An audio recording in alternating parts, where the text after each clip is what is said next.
안녕하십니까. 유한타증권 김우정입니다. 오늘은 자산 배분을 활용한 금융 상품에 대해서 말씀드리도록 하겠습니다. 일단 자산 배분에 대해서 말씀을 드리면 전체 자산 중에서 안전자산, 대표적인 건 채권과 예금이라고 할 수 있죠. 안전자산과 주식 등의 위험자산의 비중을 투자자 성향 등을 바탕으로 결정합니다.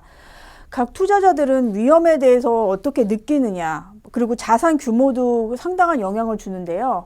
그래서 그런 것들에 대한 그 투자자들의 개인적인 성향이나 상황 등에 의해서 투자자들의 유형을 위험 회피형, 위험 중립형, 위험 선호형으로 나눌 수가 있습니다. 보시다시피 위험을 아주 싫어하는 투자자들은 안전자산의 비중이 높고요. 그 다음에 위험을 선호하는 이 정도 위험은 괜찮다 생각하시는 투자자들은 위험자산의 비중이 높은 상황입니다. 그래서 경제 상황 등에 따라 자산의 비중이 달라질 수가 있습니다. 주식이 강세를 띠게 되면 자연적으로 주식자산의 비중이 올라가고, 그 다음에 주식자산의 비중이 낮아지는 경우도 있겠죠. 시장 상황이 좀 안 좋거나 이렇게 되면 상대적으로 안전자산의 비중이 높아지고, 이럴 때 그냥 자산을 놔두는 것이 아니라 자산의 비중을 조절하는 것이죠. 그러니까 만약에 주식장이 좋아서 주식의 비중이 높아지면 그걸 약간 팔아서 안전자산의 비중을 높인다든지 이런 식으로 리밸런싱을 하게 됩니다. 이런 포트폴리오의 정기 리밸런싱은 필수적입니다. 하지만 이게 아무래도 본업이 있고 투자에만 신경을 쓰실 수는 없는 상황들이 많기 때문에 정기적인 리밸런싱을 하는 투자자들은 상당히 좀 적은 편에 속합니다. 그래서 이런 것들을 도와주는 금융상품이 나오게 되고, 특히 그 금융상품 중에서는 은퇴자산과 같이 장기 투자를 하는 경우 리밸런싱이 중요하기 때문에 금융상품이 좀 많이 나오고 있습니다. 가장 대표적인 게 TDF죠. 은퇴 시점에 맞추어 자산 배분을 자동으로 해줍니다. 사실 실질적으로 그 투자의 그 역사가 또 오래된 미국이나 유럽 같은 경우에도 투자자들이 리밸런싱을 자주 하거나 정기적으로 하는 경우는 많지 않습니다. 따라서 은퇴 시점에 따라서 중장기적으로 자산 비중을 자동적으로 리밸런싱 해주는 금융상품이 나오게 됐고요. 이 TDF 같은 경우에는 이런 장점으로 많은 투자자들이 투자를 하고 있습니다. 그리고 은퇴 시점에서 자산 축적기를 비교해 보면 배당 성장펀드나 성장펀드 같은 위험자산의 비중이 높게 설정이 되었습니다. 그러다가 은퇴 시점이 다가오는 자산 전환기가 되면 위험자산의 비중이 낮아지게 되고요. 은퇴 시점을 지나게 되면 채권과 같은 안전자산의 비중이 높아지게 됩니다. 그래서 이런 게 자동적으로 중장기적으로 자산 배분을 해주는 금융상품이 상당히 투자자들의 그 니즈에 좀 맞는 상품이라서 많은 투자자들이 투자를 하게 됩니다. 미국 같은 경우 2000년대 초반부터 그 TDF가 나왔는데요. 본격적으로 성장을 한 건 2010년입니다. 그리고 그 이후에는 은퇴자산의 성격상 매우 시장이 폭발적으로 성장을 하고 있습니다.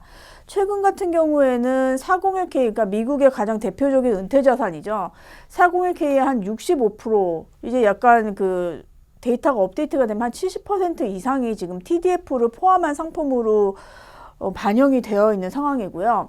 우리나라도 보시다시피 이 굉장히 좀 완만하게 성장을 하다가 2019년, 2020년, 2021년 굉장히 빠르게 성장을 하고 있는 상황입니다. 현재 우리나라 TDF, 그러니까 라이프 사이클 펀드죠. TDF를 포함한 라이프 사이클 펀드 같은 경우에는 10조 원의 그 운용 자산을 가지고 있습니다. 이게 사실 불과 몇 년 전만 해도 2018년만 해도 3조 원이 채 안 됐었거든요. 그러니까 굉장히 그 짧은 시간 안에 빠르게 자산이 늘어나고 있고, 2021년 9개월 만에도 지금 2.7조 원의 설정액이 증가를 했습니다. 그리고 TDF 같은 경우에는 사실 우리나라 같은 경우에도 거의 10년 가까이 지금 TDF 운용 경험이 쌓이면서 운용사별로 차별화된 TDF를 내놓고 있습니다. ETF를 활용한 TDF도 있고, 한국형 자산 배분을 좀 적용한 TDF도 있고, 그래서 여러 가지 그 다양화된 라인업이 갖추어지면서 투자자 입장에서도 TDF를 선택하기가 좀 더 쉬워지고 좀 더 신뢰를 가지게 된 장점이 있습니다. 그래서 앞으로 은퇴자산의 그 축은 제 생각에는 TDF 중심으로 이루어질 것으로 예상이 되고 있습니다. 그래서 지금 보시면 우리나라 TDF는 미래에셋 자산이라든지 삼성자산, 한국투신 등의 지금 운용 규모가 큰 상황이고요. 보시다시피 펀드명을 보시면 TDF 뭐 2025, 2045, 2030 이렇게 연도가 표시되어 있습니다. 이 연도는 은퇴 시점입니다. 그래서 은퇴 시점들이 그 대부분의 그 펀드에 지금 들어가 있는데, 뭐 4050, 그러니까 나이대별로 한 예전 그 라이프 사이클 펀드 같은 경우에는 4050이라고 표시가 되어 있긴 하지만 TDF 같은 경우에는 은퇴 시점으로 지금 나와 있습니다. 그래서 2020년, 2030년, 2040년. 그래서 본인의 은퇴 시점은 뭐 정확하게 뭐 하기는 어렵다 하더라도 대략의 그 은퇴 시점은 가정할 수 있으니까 그 은퇴 시점에 맞추어서 투자를 계속 하시면 괜찮을 것 같습니다. 그리고 TDF 다음으로 EMP라고 알고 있습니다. 요즘 ETF 투자를 많이 하시는데요. EMP 같은 경우는 전체 자산의 50% 이상을 ETF에 투자합니다. 규정상 50%라고는 하지만 실질적으로는 대부분이 이거보다 좀 더 높게 지금 ETF가 투자가 되고 있고, 그 안에는 뭐 미국 주식, 글로벌 주식, 한국 주식, 그 다음에 뭐 커머더티도 있죠. 그 다음에 채권 그 ETF도 있기 때문에 여러 가지 다양한 자산을 ETF에 투자하면서, 물론 그 비중이나 리밸런싱은 매니저들이 하는 거죠.